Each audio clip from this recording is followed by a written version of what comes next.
साथियों, आज की वीडियो में हम लोग डिस्कस करेंगे सोनेट नंबर 138 को, जिसको विलियम शेक्सपियर ने लिखा है। और इस सोनेट को विलियम शेक्सपियर ने अपनी बिलव्ड, अपनी प्रेमिका डार्क लेडी को एड्रेस किया है। क्योंकि तुम जानते हो विलियम शेक्सपियर ने जो 154 सोनेट की एक सीरीज लिखी थी, उनमें से 127 से लेकर के 152 तक के सोनेट जो हैं विलियम शेक्सपियर ने अपनी बिलव्ड डार्क लेडी को एड्रेस किए हैं। और ये संख्या 138 इन्हीं के बीच में आती है, इसीलिए ये हम कह सकते हैं कि जो सोनेट नंबर 138 है ये अपनी प्रेमिका डार्क लेडी के लिए संबोधित किया है। क्योंकि इन्होंने अपनी पत्नी के लिए तो कभी कुछ लिखा ही नहीं, बस डार्क लेडी के लिए 127 से लेकर के 152 तक के सोनेट को लिखा है। ठीक है, तो चलो आगे देखते हैं। अच्छा, एक चीज़ और है, एक चीज़ और पूछा जा सकता है कि जो सोनेट नंबर 138 है इसको और किस नाम से जानते हैं। तो एन इंग्लिश सोनेट बोल सकते हो, शेक्सपियरियन सोनेट बोल सकते हो। ठीक है, इसके बाद इंग्लिश सोनेट, जो हमारे इंग्लिश सोनेट या शेक्सपियरियन सोनेट दोनों एक ही नाम है।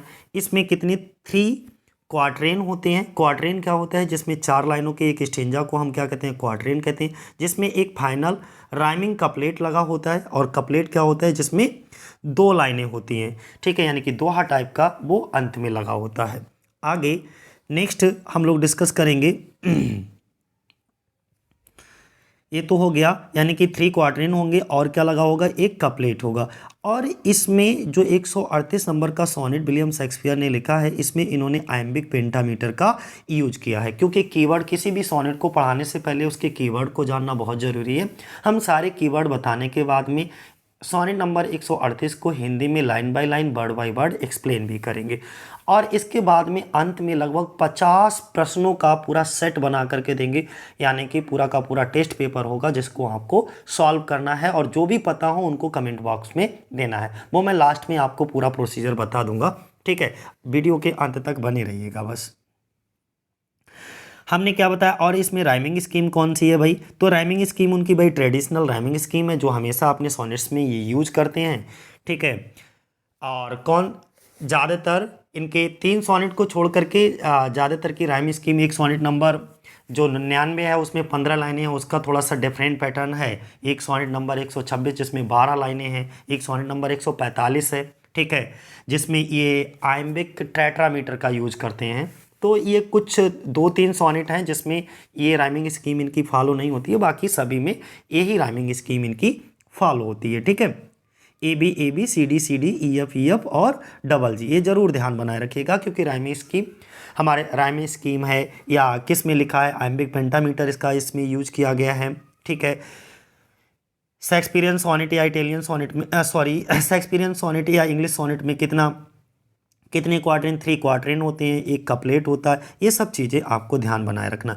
और सबसे बड़ी चीज़ क्या ध्यान बनाए रखना है कि इस सोनेट का भैया थीम क्या है? आपको थीम जरूर मालूम होना चाहिए, क्योंकि थीम से क्वेश्चन जरूर पूछते हैं। तो ट्रुथ, लाइज एंड लव क्या है? इसका थीम क्या है? Truth, lies and love.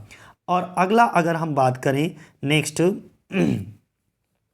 The poem was probably written in early. अगर तुमसे ये पूछा जाए कि इसको लिखा कब गया, सोनेट नंबर 138 को विलियम शेक्सपियर ने कब लिखा, तो ध्यान बनाए रखिएगा 1590 में। प्रोबेबली कोई निश्चित नहीं है, लेकिन 1590 में इसको माना जाता है कि इसे लिखा गया।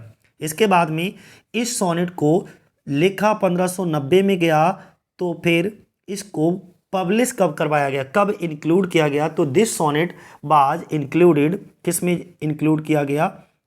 एक इनका एंथोलॉजी आई थी, 20 पोइम्स का कलेक्शन था जो कि, ठीक है, और उसका नाम था द पैशनेट पिलग्रिम्स, और ये आई थी 1599 में। फिर रिपीट कर देते हैं, 1599 में आई थी। कौन? इनकी एक क्या थी? एंथोलॉजी थी। और इस एंथोलॉजी में टोटल कितनी पोइम थी? 20 पोइम्स का कलेक्शन था। और उस 20 पोइम के कलेक्शन की जो एंथोलॉजी थी उसका नाम था पैशनेट पिलग्रिम, जो कि 1599 में इसमें सबसे पहली बार पब्लिश की गई थी। इस सोनेट को, कौन से सोनेट को? सोनेट नंबर 138 को सबसे पहली बार पब्लिश किया गया। और किसके द्वारा पब्लिश किया गया? इनका नाम याद रखना, विलियम जयगार्ड। क्या नाम था? विलियम जयगार्ड के द्वारा। देखिए, 2 नाम, सबसे पहली बार कब आई थी? 1599 में पैशनेट पिलग्रिम में किसने पब्लिश की? तो विलियम जैगार्ड ने। क्या थी ये? एंथोलॉजी थी। टोटल पोएम्स कितनी थी? 20 पोएम्स थी। ठीक है। अब इसके बाद में दोबारा से इसको कब पब्लिश करवाया गया दोबारा? तो 20 मई 1609 को, यानी कि 20 मई 1609 को। और इस बार जब 20 मई 1609 को जब ये सोनेट सीक्वेंस आया था, तो ये किसके द्वारा पब्लिश करवाया गया था? तो ये थॉमस थॉर्प के द्वारा। ये दोनों नाम याद बनाए रखना। यानी कि पैशनेट पिलग्रिम जो एंथोलॉजी थी वो विलियम जैगार्ड के द्वारा पब्लिश करवाई गई थी। और इसके बाद जो 1609 में इनके सोनेट्स कलेक्शन, सोनेट्स का एक कलेक्शन आया था, तो वो किसके द्वारा पब्लिश करवाया गया था? थॉमस थॉर्प के द्वारा। ये दोनों नाम आपको वैल्यूएबल हैं, दोनों नाम आपको याद बने रहना चाहिए। ठीक है, इतना। अब हम लोग डिस्कस करेंगे line by line sonnet number 38 को। स्टेंजा नंबर पहले में देखिएगा, हमने सारे की फैक्ट्स आपको डिस्कस कर ही चुका हूं, क्योंकि की फैक्ट से भी हमारे क्वेश्चन पूछ लिए जाते हैं। तो चलो शुरुआत करते हैं। सबसे पहली लाइन, ठीक है। बेन मीन्स जब माई लव मेरा प्यार, स्वेयर्स मीन्स कसमें खाता है। स्वेयर मीन्स होता है कसमें खाना। That key she is by made of truth, सच की बनी हुई है। अरे भैया सच की थोड़े ना बनी होगी, यानी कि इसका अर्थ ये हुआ कि वो सच बोल रही है। यानी कि जब मेरा प्यार कसम खाता है कि वह सच की बनी है, अर्थात वह सच बोल रही है, तो इसका अर्थ ये हुआ कि मैं कसम खा करके कह रही हूँ, मैं कसम खाती हूँ कि मैं सच बोल रही हूँ। जब वो इतना प्रेशर दे करके कहती है मैं कसम खाती हूँ, मैं सच बोल रही हूँ, तो आई डू बिलीव हर, मैं भी उसका विश्वास कर लेता हूँ। आई मीन्स मैं, डू बिलीव विश्वास करना पड़ता है, यानी कि कर लेता हूँ। हर मीन्स उसका, दो यद्यपि। आई नो मैं जानता हूँ, सी लाइज वो झूठ बोल रही है। यद्यपि मैं जानता हूँ कि वो झूठ बोल रही है। अब दोनों लाइनों का एक बार मीनिंग समझ लीजिएगा। क्या हुआ? जब मेरा प्यार कसम खाता है कि वह सच बोल रही है, मैं कसम खा करके कह रही हूँ मैं सच बोल रही हूँ, तो मैं भी उसकी बातों में विश्वास कर लेता हूँ, हालांकि मैं जानता हूँ कि वो झूठ बोल रही है। अर्थात हमें दो लाइनों से ही पता लग रहा है कि यहाँ कवि और उसकी जो प्रेमिका के बारे में बड़ी दिलचस्प कहानी बताई गई है, बड़ी दिलचस्प चीज़ें बताई गई हैं, जिसमें प्रेमी और प्रेमिका एक दूसरे से क्या करते हैं? झूठ बोलते हैं। यानी कि एक दूसरे से प्रेम करने के लिए झूठ बोलते हैं, और किस तरीके से बोलते हैं वो उन्होंने, विलियम शेक्सपियर ने बहुत बेहतरीन तरीके से बताया है। तीसरी लाइन हमारी कहती है डेट मीन्स की सी माइट थिंक, सी मीन्स वह, माइट थिंक वो सोचती है, मी मुझे, सम अनट्यूटर्ड, सम अनट्यूटर्ड का मतलब होता है अनएक्सपीरियंस्ड। ट्यूटर्ड पढ़ा लिखा, अनएक्सपीरियंस्ड अनुभव वाला ट्यूटर्ड होता है, और अनट्यूटर्ड का मतलब इनएक्सपीरियंस्ड, यानी कि जिससे अनुभव ना हो। अनट्यूटर्ड यूथ समझती है। यानी कि अब वो ये कहती है कि जब मैं उसकी झूठी बातों में विश्वास कर लेता हूँ तो वह मेरे बारे में क्या सोचती है, ये तीसरी लाइन में उन्होंने बताया है। वो मेरे बारे में सोचती है कि मैं एक अनट्यूटर्ड, अनएक्सपीरियंस्ड, भोला भाला युवक हूँ, एकदम नादान सा युवक हूँ, कुछ जानता ही नहीं हूँ, जो दुनिया की, यानी कि अनलर्ड, उसने सीखा ही नहीं। अनलर्न, लर्न का मतलब होता है सीखना, अनलर्न का मतलब होता है जिसने सीखा ही नहीं। इन दी वर्ल्ड्स, दुनिया की, अपॉस्ट्रोफी एस लगाए तो इसका अर्थ होता है का की के, यानी कि दुनिया की। फॉल्स मीन्स झूठी। सबटेलिटीज का मतलब होता है चालाकियों को, यानी कि उसने उनकी झूठी सबटेलिटीज, चालाकियों से अनजान है, उसने सिखाई नहीं उन सब चीज़ों को। अर्थात वह मेरे बारे में सोचती है कि मैं एक अनट्यूटर्ड, अनएक्सपीरियंस्ड, भोला भाला नवयुवक हूँ, जो दुनिया की झूठी सबटेलिटीज, जो चालाकियाँ होती हैं उन चालाकियों से अनजान हूँ। अर्थात जो अभी तक इस दुनिया के तौर तरीकों को समझ नहीं पाया है, मैं एक वैसा ही जवान, यानी कि यंग आदमी हूँ। उसके कहने का पूरे पैराग्राफ को मैं एक बार बेहतरीन तरीके से बता देता हूँ, समझ लीजिएगा कि मेरी महबूब जब कभी उठाती है वफा की कस्में, जब कभी उठाती है वफा की कस्में, तो मैं भी किया करता हूँ एक बार उनका विश्वास गुलस्ता कर ही लेता हूँ। यानी कि जब कि मैं जानता हूँ कि वह मुझसे झूठ कह रही है, फिर भी मैं उसकी बातों में विश्वास कर ही लेता हूँ। और उसके प्यार की तारीफ करता हूँ। हाँ बिल्कुल, तुम सही कह रही हो। मैं ऐसा इसलिए करता हूँ, मैं उसके प्यार की तारीफ, यानी कि वो झूठ भी बोलती है तो उसके झूठ का भी साथ इसलिए देता हूँ क्योंकि ताकि मैं साबित कर सकूं कि मैं भी अंदर से क्या हूं, जवां हूं। मैं ऐसा इसलिए करता हूं ताकि कह सकूं या कर सकूं साबित कि मैं अंदर से जवां हूं। निहायत ही एकदम सीधा साधा हूं। मुझ में जमाने की कोई चालाकियां अभी नहीं आई हैं मुझ में, मगर एक कोशिश। अब अगले, मुझ में जमाने की दुनिया की कोई चालाकियां, ये झूठी चालाकियां अभी नहीं आई हैं। अब दूसरा पैराग्राफ भाई साहब देख लीजिएगा कितना मजेदार है और क्या कहता है। 10 मीन्स इस प्रकार बैनली, थोड़ा लंबा जरूर होगा वीडियो लेकिन एकदम बेहतरीन, एक ही वीडियो में आपको चीजें समझ आ जाएंगी। 10 इस प्रकार, बैनली का मतलब होता है बेकार होना, बेअर्थ, जिसका कोई मतलब नहीं, कोई अर्थ नहीं। थिंकिंग, सोचना, अब तो यार सोचना बेकार है। अब तो इस प्रकार हमें सोचना अब बिल्कुल बेकार है डैड की। क्या सोचना बेकार है? सी थिंक्स मी यंग। सी मीन्स वह, थिंक्स मीन्स सोचती है, मी यंग मुझे क्या समझती है? युवा समझती है। हकीकत जानती है मेरी वो कि अब मैं कहाँ नौजवान हूं, यानी कि तहे दिल से, लेकिन मैं उसकी जुबां की दाद देता हूं। अर्थात यहां पर सिंपल भाषा में हम ये कहें कि इस प्रकार ये व्यर्थ का ही सोचना है। 10 मीन्स इस प्रकार बेनली, व्यर्थ का थिंकिंग सोचना है। डैड की सी थिंक्स मी यंग, कि वह जो दिखावा करती है कि मैं एक यंग आदमी हूं, वो भी झूठ बोल देती है। जब वो झूठ बोलती है तो मैं तो कह ही देता हूं, लेकिन वो भी मुझे झूठ बोल देती है। क्या मैं नहीं जानता? मैं देर रात अपने आप को देखता हूं कि मैं कितना जवान हूं, कितना बूढ़ा हूं, लेकिन फिर भी वो मुझे जवान बोल देती है। यानी कि जो दिखावा करती है कि मैं एक यंग आदमी हूं, एक नासमझ आदमी हूं, वह ये सब बेकार का दिखावा करती है। कौन? उसकी प्रेमिका। अल्दो यद्यपि सी नोज, वो भी जानती है, यद्यपि वो भी जानती है, माई डेज आर पास्ट, मेरे दिन व्यतीत हो चुके हैं, दी बेस्ट, जो सबसे अच्छे थे। देखो, बचपन, जवानी, बुढ़ापा, तीनों में सबसे अच्छे दिन कौन से होते हैं? जवानी के होते हैं। जो जवानी में आनंद होता है वो ना बचपन ना बुढ़ापे में होता है। ठीक है, तो इसीलिए कवि कहता है कि अल्दो यद्यपि सी नोज, वो जानती है, माई डेज, मेरे दिन, आर पास्ट, गुजर चुके हैं, व्यतीत हो चुके हैं, दी बेस्ट, और कौन से बेस्ट, कौन से सबसे अच्छे दिन? जो जवानी के थे, यानी कि जब मैं युवावस्था में था, जब मैं जवान था, वो दिन अब हमारे व्यतीत हो चुके हैं। ये बात वो भी जानती है। कौन? उसकी प्रेमिका। लेकिन फिर भी कह देती है, झूठ बोल देती है कि तुम जवान लगते हो, तुम युवा लगते हो। आधा, यद्यपि वह जानती है कि मेरे जवानी के दिन जो सबसे अच्छे थे गुजर चुके हैं, अर्थात वे अच्छे से जानती है। कौन वह अच्छे से जानती है? उसकी प्रेमिका, कि मेरे जवानी के दिन ढल चुके हैं। सिंपली, आगे तीसरी लाइन में कहती है, सिंपली आई क्रेडिट हर, मैं भी उसे क्रेडिट दे देता हूँ। Simply I credit her, false, her means उसको, उसको किसको? प्रेमिका को, अपनी। ओके, फॉल्स, झूठी, स्पीकिंग टंग। अब स्पीकिंग टंग का मतलब भाई, फॉल्स स्पीकिंग टंग, झूठ बोलने वाली जीभ। तो जीभ थोड़ा ना झूठ बोलती है, झूठ तो भाई इंसान बोलता है।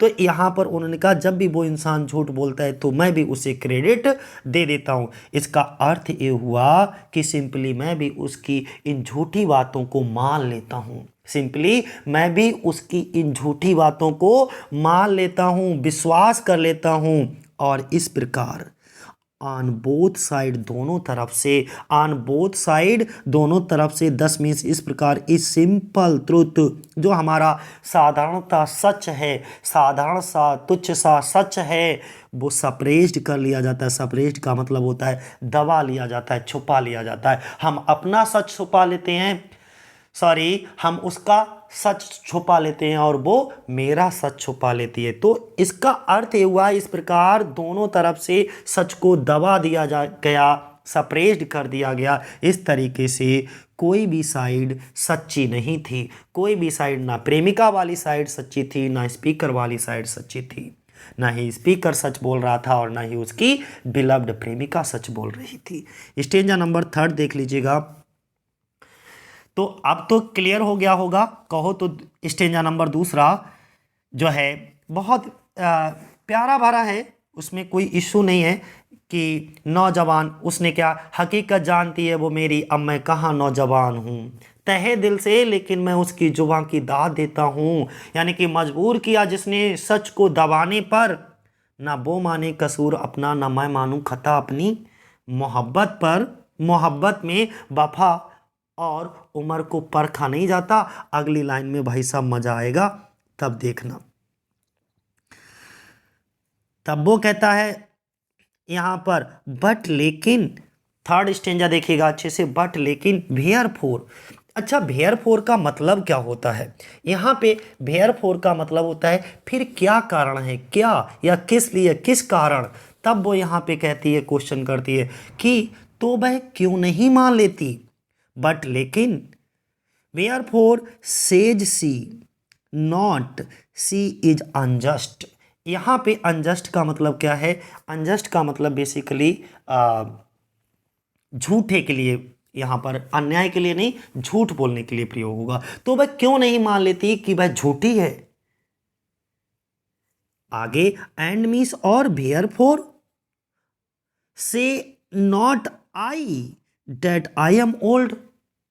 फिर ऐसा क्या कारण है कि वह सच्चाई नहीं बताना चाहती, और मैं क्यों नहीं मान लेता कि मेरी उम्र भी हो चुकी है, अर्थात मैं भी बूढ़ा हो गया हूं।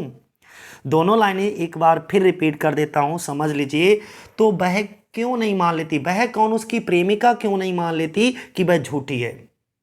ऐसा क्या करना है उसकी प्रेमिका में कि वो, उसकी प्रेमिका जो है उसे कोई सच्चाई बताना नहीं चाहती? शायद उसके अंदर ये डर होगा कि कहीं ऐसा ना हो कि मेरा ये जो प्रेम संबंध है, ये जो रिलेशनशिप है वो टूट जाए अगर मैं सच बता दूं।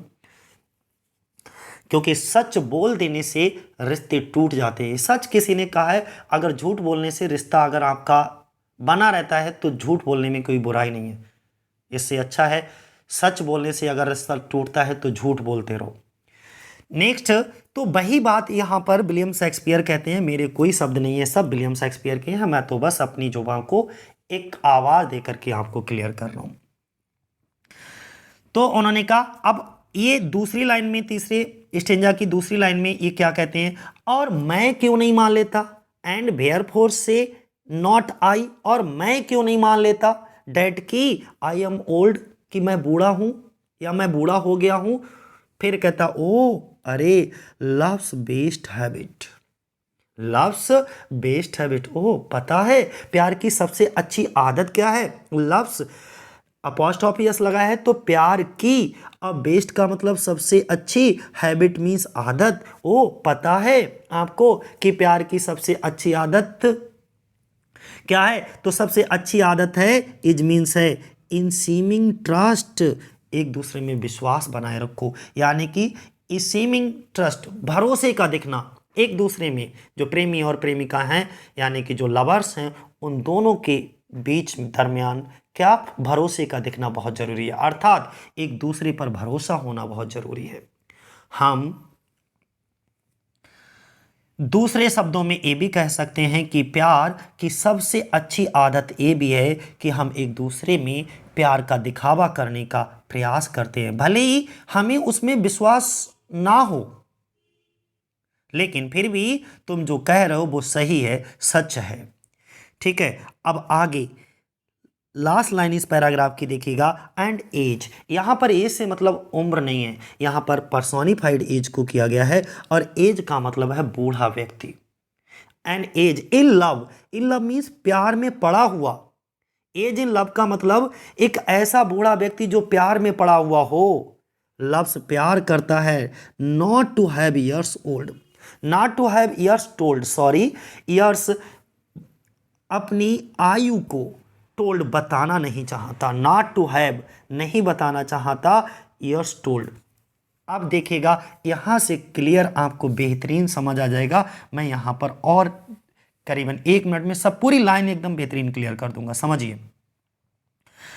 वो यहां पे आखिर सिर्फ एक ही सच है, सच है। और जो एज्ड पर्सन होते हैं, यानी कि जो बूढ़े लोग जो प्यार में पड़े होते हैं, उन्हें अपने लवर्स के सामने, यानी कि अपनी प्रेमिका या प्रेमी के सामने अपनी उम्र का खुलासा करना बिल्कुल अच्छा नहीं लगता। किसको? जो एज्ड व्यक्ति हैं। अर्थात हम यहाँ पर यह कह सकते हैं कि ना वो माने कसूर अपना, न मैं मानूं खता अपनी, मोहब्बत में वफा और उम्र को परखा नहीं जाता, मोहब्बत में दिखावे का यकीन दिलचस्प होता है, बस यही सिलसिला जारी है हम दोनों में मुद्दतों से। अर्थात उसके कहने का मतलब यही है। अब लास्ट में देखो राइमिंग का प्लेट क्या है। हम अपना रिश्ता बचाने के लिए मुद्दतों से यही सिलसिला जारी है, वो मुझसे झूठ बोलती है और मैं उससे झूठ बोलता हूं। अगला वो क्या कहता है कि देयर फोर अतः आई लाई विद हर, मैं उससे झूठ बोलता हूं, आई लाई विद हर, और सी विद मी, और वो मुझसे झूठ बोलती है। एंड मीस, और in our faults, in our fault, जो हमारे फॉल्ट हैं, फॉल्ट का मतलब कसूर, दोष, यानी कि in our fault by lies, lies का मतलब झूठ से।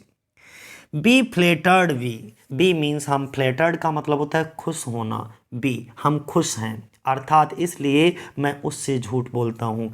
इसलिए देयरफॉर मीन्स अतः या इसलिए, आई लाई मैं उससे झूठ बोलता हूँ, और सी विद मी, और वह मुझसे झूठ बोलती है। और हमारे दोष व कसूर होने के बावजूद ये झूठ हमें खुशी प्रदान करता है। यानी कि जब भी कोई झूठी प्रशंसा हमारी करे, लेकिन प्रशंसा तो प्रशंसा है, अच्छी लगती है सुनने में, तो ये झूठ हमें खुशी प्रदान करती है, हमें अच्छा महसूस कराती है। ठीक है, तो इसीलिए वो एक दूसरे से क्या कर रहे हैं? झूठ बोल रहे हैं। किस लिए? अपने रिलेशनशिप को बचाने के लिए। ये इसका राइमिंग का प्लेट है, आपको क्लियर हो गया होगा मुझे लग रहा है। ठीक है, और ये हम लोगों का आज ये ख़त्म भी हो गया, सोनेट नंबर जो 138 है। तो यही चीज़ ध्यान बनाए रखिएगा, मैं उससे झूठ कहता हूँ, वो मुझसे झूठ कहती है, मोहब्बत में कभी कुछ राहत बख्श होते हैं, है ना, ये सत्य है। मोहब्बत है ही ऐसी चीज़ कि क्या बूढ़ा क्या जवान क्या बच्चे, सभी को मोहब्बत हो ही जाती है। तो यहाँ पर चीज़ें विलियम शेक्सपियर किए हैं, और विलियम शेक्सपियर ने इसको सब अच्छे से, बहुत अच्छे से क्लियर भी किया है, और मुझे लगता है आपको भी अच्छे से चीज़ें समझ भी आ गई होंगी। देखो, एक टेस्ट हमने दिया है, और ये टेस्ट आपको अपने आप से खुद लगाना है। हम धीरे धीरे करके इसको नीचे स्क्रॉल कर रहे हैं। ठीक है, आप ये टेस्ट, आपको जो भी क्वेश्चन इसमें पता हो वो कमेंट बॉक्स में करके, ज़रूरी नहीं सभी बताना है। ठीक है, जितने पता है उतने कमेंट बॉक्स में करके आप इनको देख करके बता दीजिए। ठीक है, जो नहीं पता है उनको छोड़ दीजिए। बाकी अगर इन सभी लगभग 50 क्वेश्चंस के आसपास हैं, इन सभी क्वेश्चंस की मैं अगर आंसर भी आप चाहते हो तो एक सेपरेट वीडियो, क्योंकि आज की वीडियो काफ़ी बड़ी हो जाएगी, 20-25 मिनट हमें समझाते हुए लग गए लाइन बाय लाइन। ठीक है, और तो इसमें अगर हम ये सब चीज़ें बताएंगे तो बहुत ज़्यादा देर लग जाएगी। मैं अलग से इस पर सेपरेट वीडियो विद आंसर बना दूंगा। ठीक है, फिलहाल पहले आप अपनी नॉलेज को चेक करिए कि कितना आपका तैयार है ये सोनेट, क्योंकि हमें नहीं पता है परीक्षा में कहाँ से हमारा एग्ज़ाम में पूछा जाए, और हमें तो सारी चीज़ें बहुत अच्छे से तैयार करके चलना पड़ेंगी। और कॉम्पिटिटिव आपने देखा ही अभी टीजीटी पीजीटी में मेरिट कितना हम लोगों का हाई गया था। तो कंपटीशन बहुत ज़्यादा दिन पे दिन बढ़ता जा रहा है, यानी कि हमें हर छोटी से छोटी चीज़ को बहुत अच्छे से क्लियर करना पड़ेगी। क्वेश्चन कहाँ से आ रहे हैं, और सबसे बड़ी चीज़ है कि एक्यूरेसी पर, और एक्यूरेसी तभी आएगी जब आपकी बहुत ज़्यादा प्रैक्टिस होगी। तो आप लगातार प्रैक्टिस को करते रहिएगा, क्योंकि प्रैक्टिस ही आपको क्या बनाएगी? परफेक्ट बनाएगी, और आपके स्कोर को बेहतर करेगी। ठीक है, तो ये देखो हमारे सभी क्वेश्चंस लगभग स्क्रॉल हो चुके हैं।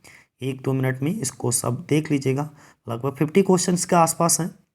ठीक है, ये आपको फिलहाल इतने आपने तैयार कर लिए तो बचना कुछ नहीं है उसमें से, ये पक्का है। ठीक है, तो आज के लिए साथियों इतना ही। जय हिंद, जय भारत।